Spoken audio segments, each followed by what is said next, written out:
Hi బంగారాలు. అనగనగా ఒక విలేజ్లో ఒక బామ్మ ఉండేది. బామ్మ అంటే అమ్మమ్మ నానమ్మని బామ్మ అంటారనమాట. ఆ బామ్మ ఒక్కతే ఊరు చివర ఒక ఇంట్లో ఉండేది. రోజు తను ఇంటి పనంతా చేసుకొని అక్కడికి వచ్చిన బర్డ్స్కి చిన్న చిన్న యానిమల్స్కి వాటరు ఫుడ్ ఇచ్చేది.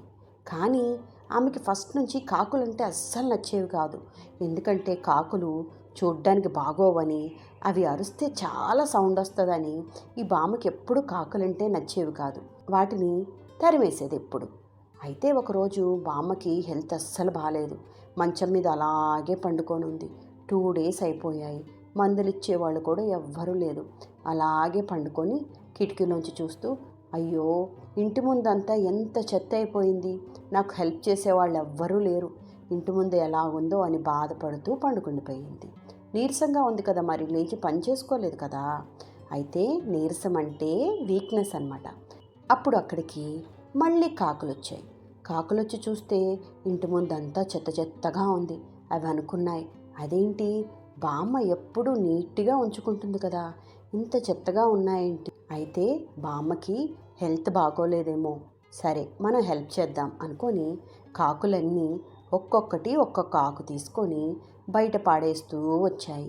ఇదంతా కిటికీలోని చూసిన బామ్మ, అయ్యో నేను రోజు ఈ కాకుల్ని తిడుతూ ఉన్నాను, ఏ ఒక్కరోజు ఫుడ్ కూడా పెట్టలేదు, కానీ ఇప్పుడు ఇవి నాకు ఎంత హెల్ప్ చేస్తున్నాయి అని చెప్పి మనసులో చాలా బాధపడింది. బాధపడ్డాన్ని తెలుగులో పశ్చాత్తాపం అంటారు. బాధపడి బయటికి వచ్చి వాటికి ఫుడ్ వాటరు బౌల్లో పెట్టి చెప్పింది, సారీ, నేను మిమ్మల్ని రోజు తిట్టాను, ఇంకెప్పుడు అలా తిట్టాను, రోజు మీరు మా ఇంటికి రండి అని చెప్పి కాకులన్నిటికీ థ్యాంక్స్ చెప్పింది బామ్మ. మోరల్ ఆఫ్ ద స్టోరీ ఏంటంటే, మీ క్లాస్లో కొంతమంది పిల్లలు చూడ్డానికి బాగాలేదని, కొంతమంది వాయిస్ బాగాలేదని మనం ఫ్రెండ్షిప్ చేయకుండా ఉంటాం కదా. అయితే వాళ్ళలో చాలామంది గుడ్ ఫ్రెండ్స్ ఉండుంటారు, చాలా స్పెషల్ ఫ్రెండ్స్ ఉండుంటారు. మనం మాట్లాడడం మానేసి వాళ్ళని దూరం పెడితే మనం వాళ్ళని మిస్ అయిపోతాం కదా. మనం బ్యాడ్ నేచర్ ఉన్న వాళ్ళతోటి, బ్యాడ్ వర్డ్స్ మాట్లాడే వాళ్ళతోటి మాట్లాడకూడదు. కానీ చూడ్డానికి బాగాలేదు, వాళ్ళ గొంతు బాగాలేదు అని చెప్పి అందరితో మాట్లాడడం మానేయకూడదు. అర్థమైందా? అలా చేస్తే మనకి మంచి ఫ్రెండ్సే దొరకరు. కథ బాగుందా?